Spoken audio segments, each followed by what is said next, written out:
Is there a definitive theoretical basis establishing a 2-week limit for predicting atmospheric behavior? What underlies this proposed predictability threshold?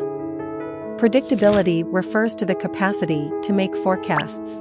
It can be categorized into intrinsic predictability and practical predictability, influenced by mathematical tools like models and data assimilation. Two key inquiries arise: whether intrinsic atmospheric predictability indeed tops out at 2 weeks, and if this 2-week threshold applies to state-of-the-art models as well. Lorenz's 1969 model has been commonly cited in the meteorology community as the source of the 2-week intrinsic predictability limit. As of 2023, the meteorology community implicitly or explicitly accepts Lorenz reported a 2-week intrinsic predictability limit. However, a review of studies does not substantiate this statement. Furthermore, there is no robustly established upper limit for predictability. Lorenz produced the following predictability curve. Key findings from this curve include finite predictability at a specific scale. Predictability is dependent on scales, larger growth rates at smaller scales. Additionally, Lorenz highlighted, a finite time interval cannot be lengthened by reducing the amplitude of the initial error. Although Lorenz's work is widely referenced, his 1972 study identified the influence of a spectral gap at scales of 10 to 100 kilometers on predictability estimates. This revealed an enhanced predictability limit of 20.6 days at a wavelength of 256,000 kilometers, compared with the original 16.3 days. A revisit of the Lorenz 1969 model, highlighting the characteristics of this model, suggested that major findings of the model should be explained with caution.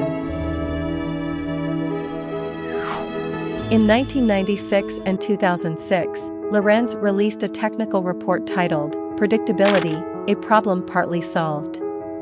Simply from the title, it can be inferred that Lorenz maintained the view until 2006 that predictability challenges had only been partially addressed.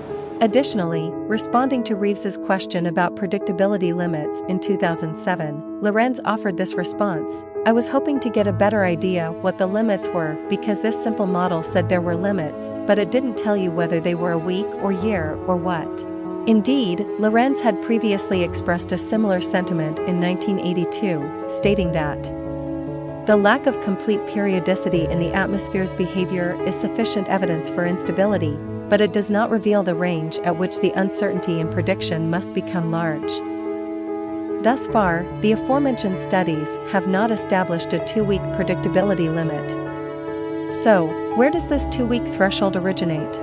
In his 1993 book, The Essence of Chaos, Lorenz delved into the question, what is the basis for choosing 2 weeks as a time after which the forecasts might differ significantly? Addressing the above query, Lorenz documented, in the early 1960s, the Global Atmospheric Research Program sought funding, and aims implied promotional points. Charney transformed the aim to assess forecast feasibility. Charney's committee concluded that the average doubling time for errors in temperature or wind patterns was about 5 days. This 5-day doubling time appeared promising for 1-week forecasts, but less hopeful for 1-month forecasts, with 2-week forecasts lying at the threshold. As a result, Charney et al.'s conclusion led to this statement: the limit of deterministic predictability, that is, the limit of predictability of synoptic scale motions, is about 2 to 3 weeks.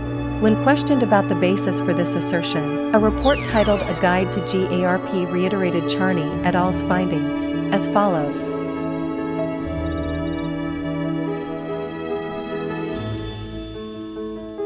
This study concludes that while the essence of a finite predictability was revealed by the Lorenz model, the 2-week predictability limit was estimated by a real-world model. Do you want to show your research progress to more scholars? Contribute an entry that will be linked to your paper on the Encyclopedia platform, providing an opportunity for over 35,000 scholars to access and explore your research. Have you ever tried to show your latest research in a vivid way? Encyclopedia's SciPlayer provides a service with which you can transfer your research to a live video format. Do you want to publish a new paper? Encyclopedia has an international, peer-reviewed, and open-access journal. Do you require a discount when you publish research in journals?